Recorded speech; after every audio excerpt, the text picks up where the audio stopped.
Hey, so welcome back to another episode of CPI Thoughtcast. I'm here with Khuldoon, CEO and founder of Envelope. Thank you very much for being here. Really appreciate it. Could you tell us a bit about yourself and your company? Sure. Thank you for inviting. I'm, as you said, the founder and CEO of Envelope, and my background personally is in computer vision and AI. I've done my master's in computer and systems engineering, and I've always been associated with technology. And before starting Envelope, I was building self-driving cars for the university, right? And after that, I worked for some companies as cloud engineer, and from there, I took a leap of becoming a founder. At Envelope, we utilize computer vision or AI to understand what's happening on the shelf and provide real-time analytics on on-shelf availability, planogram compliance, real-ground tracking to help retailers cut waste and increase their revenues by optimizing the shelf availability. Makes sense. So how come you went from what you were doing into this world? What was attractive about it? So that's an interesting story because we started Envelope with my university classmates and friends to utilize computer vision in parking first. So what we were essentially doing, using cameras that are already available in parking lots and provide real-time data about parking lot availability, because we saw that as a huge problem. And we were approaching clients, so we landed Europark, one of the largest European providers, as a paying customer. And we were approaching few supermarkets. Hey, do you want to cover your parking so people have easier time finding it? And we approached one of the big Eastern European chains, Maxima Group, and they were like, guys, we're interested in this, but can we use the same technology on the shelves? Because we really have some problems here. And in some time, we developed a prototype for them. They really liked it. They said that they want to pay for the product development. If we ended up striking a deal with them, and the rest is history. And we closed the parking side of it. We understood that the business impact, the impact we have like in retail, is far more than whatever we could do in parking. So in 2022, we just completely stopped our parking operations and fully focused on retail. That is the best kind of start off. Problems come direct from the customer. Yeah, please help me solve this problem. Exactly. Yeah, that makes total sense. So you guys, before I forget, you're exhibiting. Yes. Whereabouts? It's in startup areas. There's a startup hub in Hall 10. It's D0910. That's the address. Nice, well remembered. Yeah. Fair play. So, in terms of Envelope, then, where are you guys based? Which kind of regions are you serving? Where are you focused? Sure. So, as you can figure out, we're a startup, so we don't have a big presence, but we have in the Baltics, we're working with some of the biggest clients, operating close to 1,300 stores. So these are the level of stores that we operate. So most of our presence is based in Baltics right now. Yeah. More specifically in Estonia, that's where the company is based. Recently, one of our co-founders, he moved to the US. We have one customer in the US in Washington, DC. So that's the path we're currently taking. We're focusing on Europe and the US at the moment. The European market, we take care from Estonia.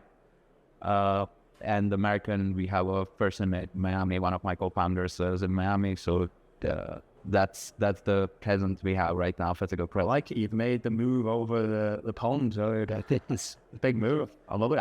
Yeah, we started, I was curious because most of our contacts and most of the customer interviews were in Europe, and I wanted to see if the problem was still relevant in the US. So last year we went to a grocery shop in Las Vegas. We did a bit of presentation. At Coresight run the startup show there, and we were nominated as top 6 retail tech startups in the world. So from there, we got some good response, and we decided that we needed to be present on ground to make anything worthwhile. So we did the move in January this year. Oh boy, tough nut to crack, but Yeah, opportunity, sure. exactly. So I think the computer vision market is slightly more developed over in the US. Right. At least, like if I compare a grocery shop and Euroshop or Eurosys, they have a separate category for this on-shelf availability monitoring solution. This is, even though there are more than a few companies present here, still don't see it as a product category in Eurosys. So, but I'd say that it's getting popular. Yeah, it's getting. Yeah. So could you tell us a little bit more about what Envelope does? What is the problem that Envelope solves, and how does it do it? Yeah. So the best way to explain it is, so one is particularly that focuses on inventory. Most of the retailers have already made some sort of a switch to demand forecasting systems, whether it's Relix, SAP, they're using some sort of demand forecasting in there. In order to understand how much you need to order in the store, you rely on these algorithms, demand forecasting, to get the orders correct. But the problem is these machine learning models, they feed on data. If you don't have on-shelf availability data, so no retailer can tell you who's not monitoring the on-shelf availability continuously, whether this product, when did it run out of on shelf? They have no idea. And this is very important because if this product ran out 5 minutes before closing, this is a very good demand forecast. This is like spot on. But if it ran out on the shelf 4 hours before store closing, you just missed 4 hours of sales. Yeah. So that's the gap we're bridging. Really? And the problem lies the ERP systems are not reliable enough to count stock, because one of the biggest pain points for retailers is the inventory accuracy in retail is close to 65%. Mm-hmm. And the phantom inventory, when the system tells you you have something and you don't have it, and sometimes it's the other way around. The system tells you you don't have things while you have too many of them, and that's how the overstock and understock problem comes from. And how retailers currently solve it is using gap scan. So they utilize their employees, they do these shelf audits manually. And you have those little robots that can control. There are robots, there are these handheld barcode devices, but on an average, it takes 15 to 20% of the time of a retail store employee to do these kind of checks. Right. And that's where our solution jumps in.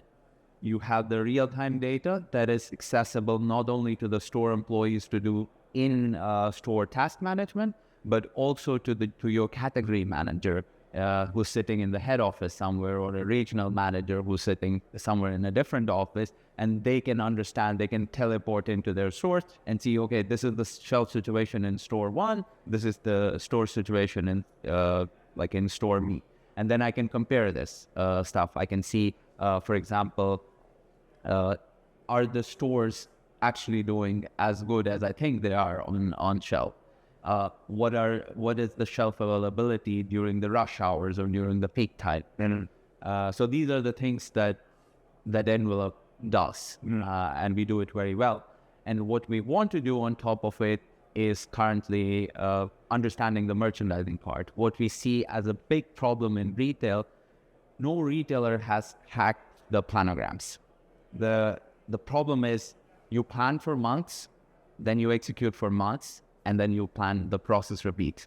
The compliance is not even close to 50% in most of the cases. So what we are trying to do is we're trying to reverse the whole point. In the retail, what we've seen mostly is macro planograms, which is when you design these category level displays. So you would do a drinks level, but each store has slightly different shelf layout. Sometimes you develop you have 4 or 5 bays in one line. In some stores, you'll have them opposite. So how do you arrange these planograms? One way is the space management companies will tell you, yeah, you need micro planograms, but you need 20 people doing this merchandising only. Yeah. So what we are trying to do is we're trying to take an image and generate a realogram from it, and use AI to understand where the product fits. So the planogram, the macro planogram you built, we localize it for each store automatically. So that's our next step in order to make planogram compliance an easier deal and less cumbersome. Mm-hmm. That's really interesting. Yeah.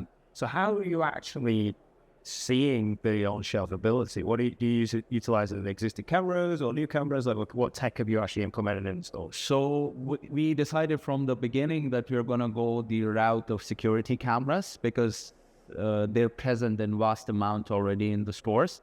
The problem is that they might not cover the shelves the best way.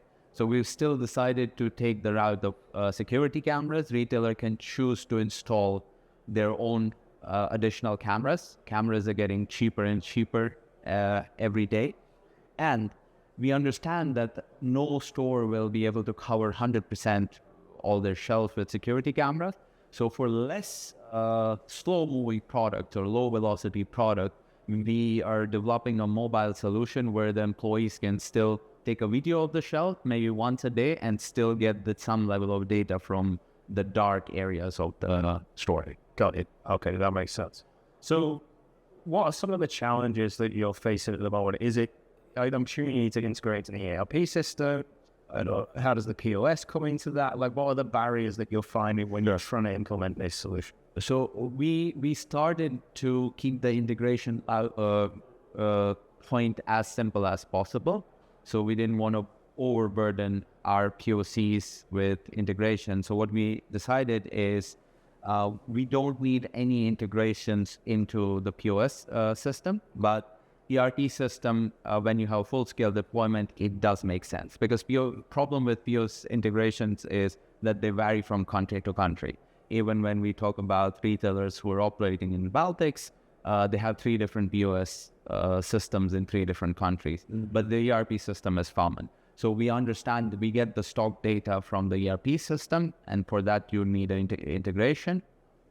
But the other factor is we can start without any integration because all we need from you is a list of the assortment that you want to monitor, and rest happens on our platform. And if you want to backfeed this data into them, then we can integrate. If you have a home built or another solution for task management, we can send tasks directly to your task management platform instead of using our simplified version on a web app. Oh, so you've got a task management application as well? Yeah. So how it works is we have a display in the back office of the store, and it constantly shows you the items that are low, similar to what you might see in a McDonald's. Like when the order arrives, it pops up on the screen. We have a similar idea. Whenever an item runs low, it pops up if there's a backstock available. If not, then it just goes to the category or the sales manager, whoever is purchasing manager, whoever is responsible for purchasing it. Got it. That makes sense.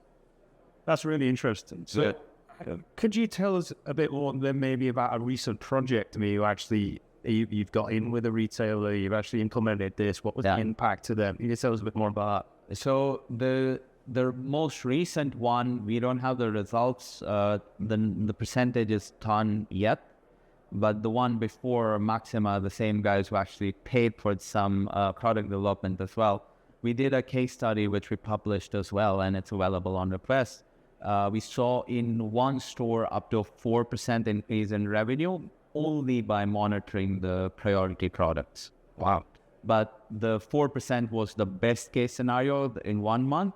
So the range was from 1% to 4% between different months, what impact were we able to have. But the best outcome was that the employees really liked it as well on store. And when we measured the amount of restockings they did, it was 20% more after our solution because they knew it in real time what they need to do. And the best thing is that, they didn't have to wander around the store checking for these things anymore. So when you say, that's fascinating, when you say 1 to 4%, do you mean on total revenue of the store or just on those items that you were tracking? So that was the impact of total sales of the store, total revenue of the store. And actually the sales came only from the priority product. because they had already identified it as a problem, because they knew that the priority products, which were close to, I think, 350 SKUs, that are the most sold ones, and they already wanted to make sure that they have close to 96% availability on those products. And they hit this mark and they saw the impact. Right. So the 4% was actually driven by those products. Exactly. I mean, I think it's a classic, this 80-20 rule, that majority of your impact of your revenue come from a handful of the products. Yeah, makes sense. So you're getting a revenue uplift. Yeah. You're also improving the bottom line because you reduce the labor costs. Yes. So the reason we like to say that it increases the employee productivity, because you're not, there is so much stuff to do in retail, and whatever retailers I work with, they're constantly understaffed. Yes. And so there is no point for retailers to fire people or reduce the employee count, because they're already close to 50% of the retail jobs, according to the studies, remain open all the time. Yeah. So they're already short-staffed. So it just helps the employees to focus on the other areas that really need more. So it's higher employee utilization. Exactly. That makes a lot of sense. Yeah. And improve customer satisfaction. That's the, yes. Ultimately, I like to say that's what retail is about. I think it's might be Edeka's tagline or something. Retail is all about having the right product at the right place at the right time. Yeah. So it's the same. Like the reason why people go to stores is to find things on the shelf. Yeah. It's the number one reason. If we can improve the shelf management, we can do merchandising magic, we can make things look prettier, and but everything else is secondary. The most important point is availability. That's correct. Yeah. So obviously there are different solutions that are solving this kind of problem. I've seen some kind of security based, some of the robots we talked about. What makes Envelope different? What is your key differentiator? What's your secret sauce? So I would say a couple of things. First is the product identification. You'd see a lot of computer vision companies popped up from 2017, 2018 that were doing computer vision for CPGs, for FMCGs, like identifying the products. But they're using old traditional technology where you have to take, let's say, if you want to detect exact bottle, if you want the computer AI to tell you that this is life, natural, mineral water with this barcode, you need at least 4 or 5 photos of that, and you train a model. It's very expensive. But what Envelope does differently is we do it just like a human does. We concentrate on we first recognize that this is a bottle, and then we would recognize this is the label, and then we would understand what exact product it is. And we do it based on continuously learning on your shelves, instead of having to add, let's say, 20,000 SKUs. The second process. Yeah, exactly. Yeah. And that's different about Envelope. So that's the key sauce. What I like to say, we're the first truly scalable product identification for retail. Because if you want to do it for FMCG, yes, you might get by training, like recognizing 100, 200 products, because that's what a supplier or a manufacturer, that's the maximum amount of SKUs they will have in their portfolio. But a retailer, we're talking in tens of thousands. So that's number one thing. Second is the merchandising part that I told you that we're working on, planograms and reelograms. So we can generate image to, as we call it, image to POC, image to planogram. This helps us understand, we are recreating, using just the cameras, we're recreating the 3D space. So we're really understanding the depth, not only the shelf at the surface level. So that's a relatively newer field, and the technologies that we work with here are at the very research level at the moment. Right. But we already have prototypes built on it, and we're planning to go live with them, at least in the POC stage, in April in this year. That's really cool. So in terms of goals for 2024 for Angola, obviously you're getting some traction. You've got someone in the US who some Europe. What would a good 24 like to you? So I would say we need a lot more retailers at the POC level trying to measure and prove to them how much. So it's interesting how we set up the process. So we never try to approach a retailer with a sales approach. We're not trying to sell it to them. We're trying to sell a POC. All we want to see is, hey, let's measure what's the impact of this category on your bottom line. We start from there. It's like, okay, if we just want to do a POC, we'll do it for one category, monitor it with cameras and see how you like it. And we want to have at least 10 of them by the end of the year. We have, let's say, the 3 in the pipeline at the moment. So still a reliable goal. But we would like at least one of the POCs that we're currently running turn into a commercial contract. That would turn to, like, of course, we understand that our current client POCs, some of them operate 300, some of them operate 1,000 stores. They won't go like, we're going to go 1,000 stores next year, but at least have a deployment plan. Okay, this year we'll add 10 stores per year or 10 stores in half a year, have this at least one on this contract. Nice. Is this largely grocery or any kind of merchandiser? Is there certain categories you're mainly focused on? So we're go to in the main point is groceries, especially supermarkets. So we also have the capability of monitoring fresh products. That's not an issue for us at all.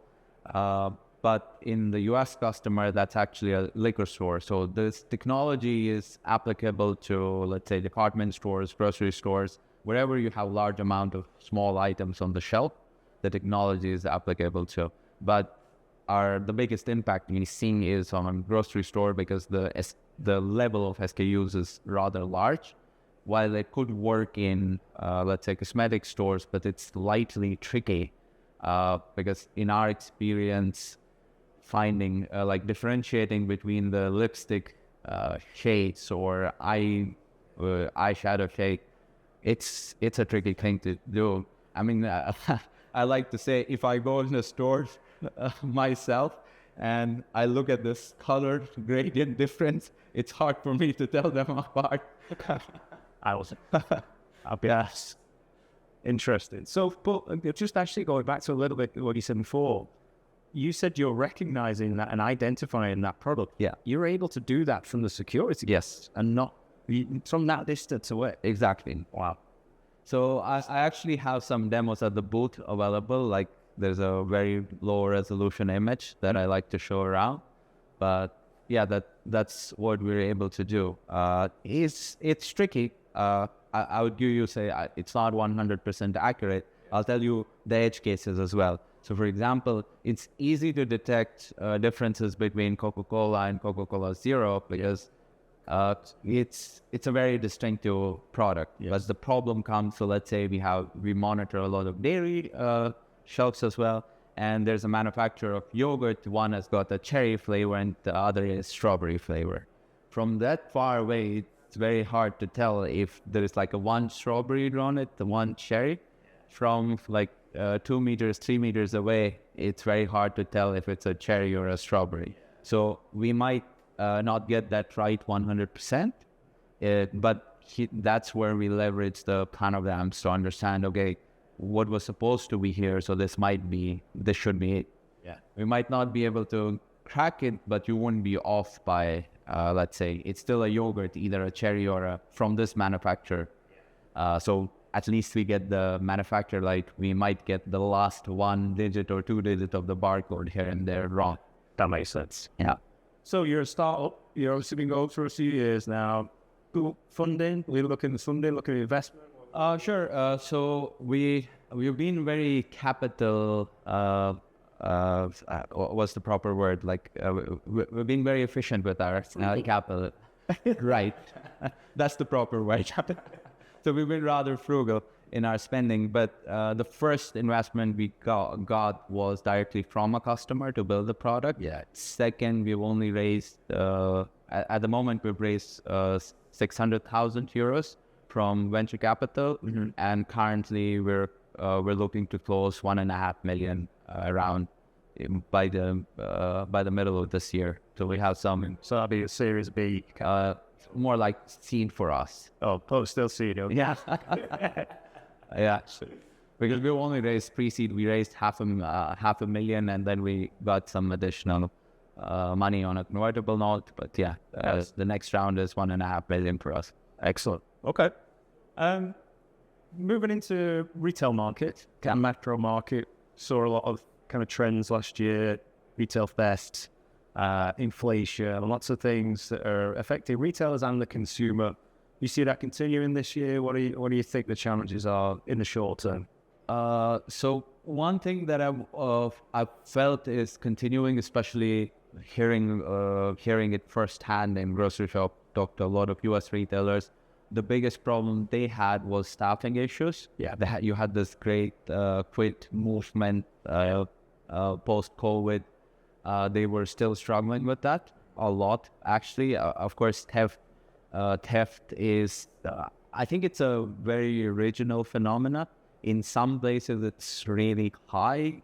In some places, it's rather low. Like, because when I talked about theft in the US, the level of theft is a totally different game there. So the clients we have in Europe, the thefts are rather small. People try to sneak bottles in their clothes, but then in the US, they just take a shopping cart and empty all the shelves and run out.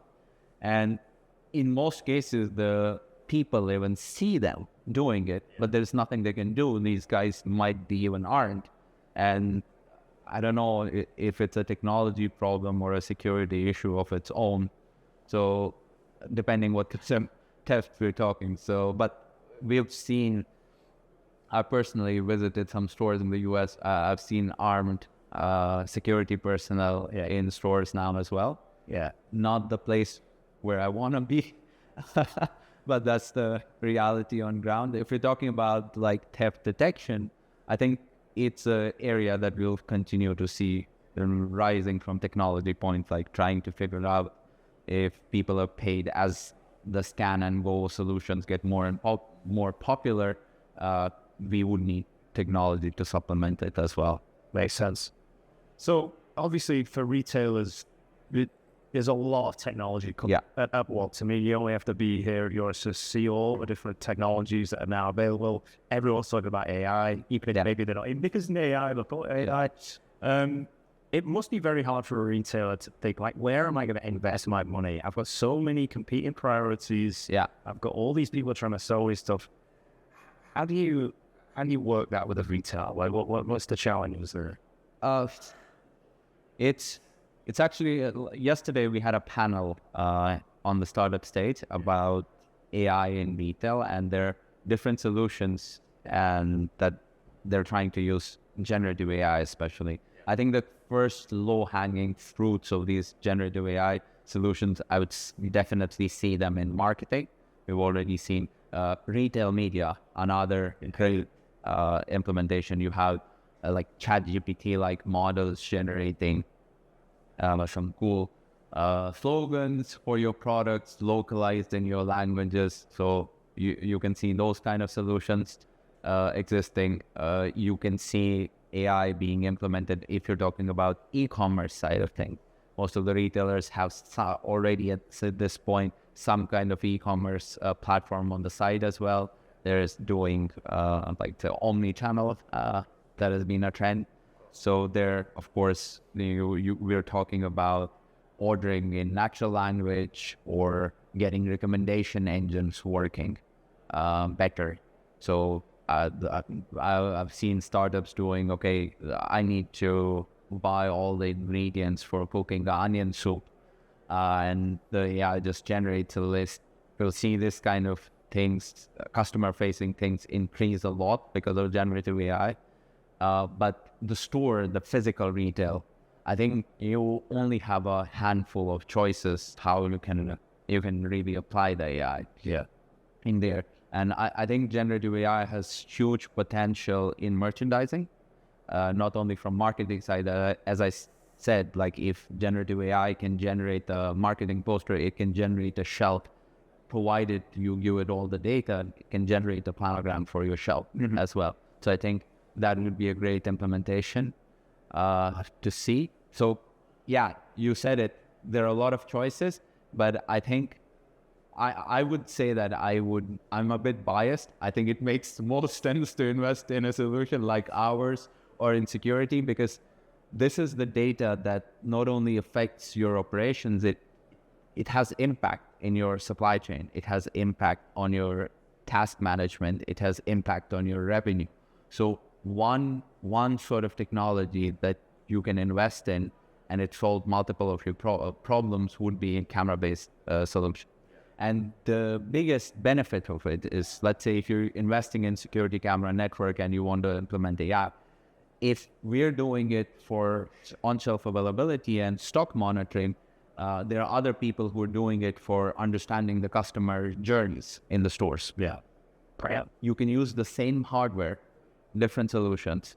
And the third thing you can do on top of it is theft protection. They also rely on camera-based technology. So you use the same underlying camera hardware and apply 3 different technologies on top of it, like dividing your hardware costs 3 times. Yeah, like straight. So I think in store it makes the most sense. And not the AI part, but I think retailers are investing in electronic shelf labels. And I think that's the great thing, because I've personally seen, I've shadowed retail employees, and pricing, putting the labels correctly on shelf, it's a job that I never want to do. It's hard work. It's funny you should say that. We've been talking a lot about that recently. The amount of hours that are replacing pricing exactly is crazy. But I think there's 48 electronic shelf label providers here in Yosis, so I think that's probably going to... Definitely. I mean, I think it's, of course, at the end of the day, we, as technology or as suppliers to retailers, we have to understand they have limited budgets.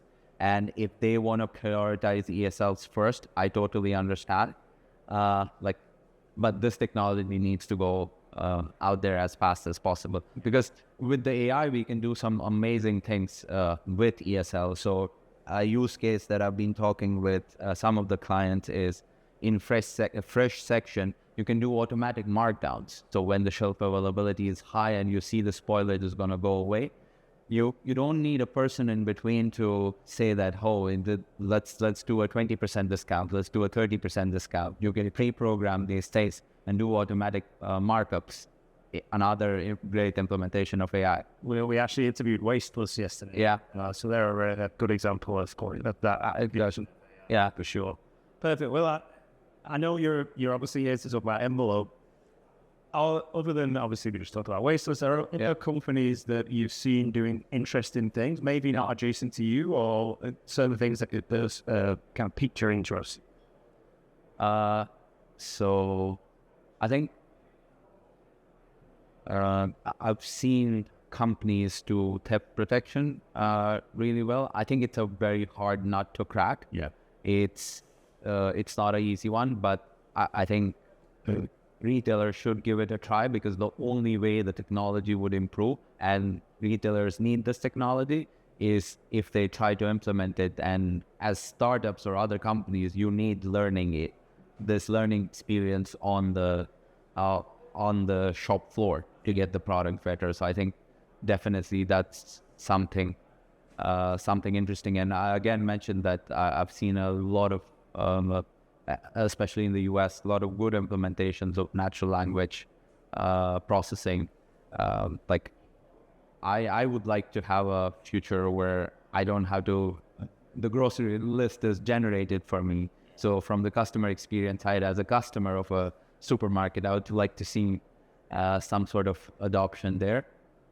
But I think that's we're rather early at that stage, because again, one of the use cases that we have at Envelope is when, let's say, your e-commerce platforms like these 1 hour delivery people, Wolt, you have these Gorillas, DoorDash, these kind of companies. They do store pickups as well. Yeah. The stores deliver. And the problem comes when the retailer is selling something and it does not exist on the shelves. Yeah. Right? And for the customer experience, it's really bad. And for retail, it's really bad for the bottom line, because they send a person to pick this thing up. It does not exist. They have to do a substitution. The customer doesn't like it, wants a refund. They have to process refund, and they'll lose a lot of money on the refund already. And then the customer experience also sucks. Sure. That's a really good point. What a great way to end. Thank you so much for your time today. I really enjoyed this. Good luck with everything in Envelope here in the show and for 2024 and into the future. Appreciate it. Thank you very much. Thank you for having me. It was great talking to you. So, thank you. Great.